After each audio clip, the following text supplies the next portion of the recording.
Let's get to work. Good morning, I'm Trista Polo. I woke up this way and it's awesome. To be who you want to be, you must first accept who you are. So are you a giver or a receiver? Today, I want to talk to the givers because I have a gift for you. And I'm specifically looking to talk to the people who feel much more comfortable giving than they do receiving. You love showering people you love with gifts, but aren't as good at receiving them. You love complimenting others, but receiving a compliment is extremely uncomfortable because deep down, you think you probably don't deserve it. I used to be like that. I had a friend in New York City that would treat me to lunch and bring me treats because he knew how uncomfortable it made me. But yet, when both my sisters were young, they would get Easter baskets from me, care packages when they were in college. But I got uncomfortable when he gave me a little candy. For a really long time, I had a hard time receiving from others. I'm not going to analyze and judge why it's hard for you. I can tell you for me, it was a lack of worthiness. As it was, I thought I had to earn your love.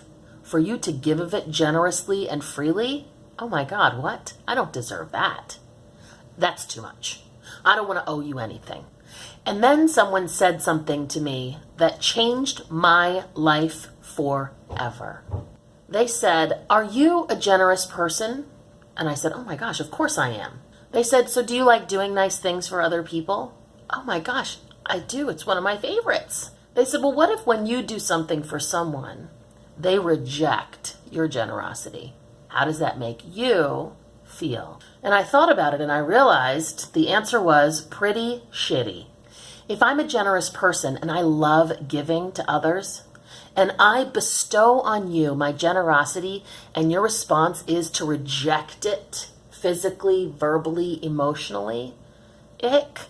You just took away the gift that it is for me to be generous.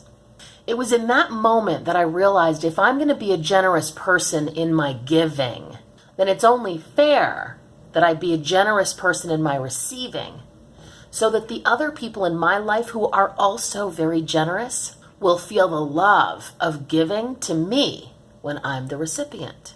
I had a really fun time in New York City with my aunt. She is thebomb.com and one of those super, super generous people. She took me to a pop-up tote bag sale and in her generosity made up for, as she said, all the birthdays she missed. It was amazing.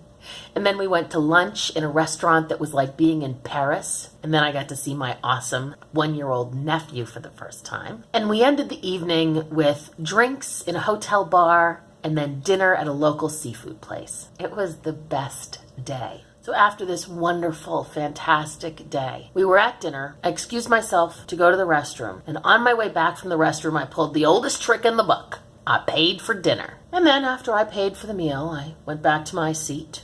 I sat down and I said, "Hey, do you want to dine and dash?" And of course, the high integrity person she was, she said, "No, we can't do that."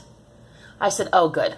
No problem. I already paid. Come on, let's go." It was amazing to give back just the tiniest piece of generosity that I had felt and had such gratitude for the entire day that we spent together. So when someone is generous to you today, make sure you super generous people that you're generous with your receiving as well as your giving, because the difference it will make for the giver will be mind blown. So let's go out today and be super generous. Let's be generous with our giving and generous with our receiving. I'm Trista Polo. I woke up this way. It's awesome.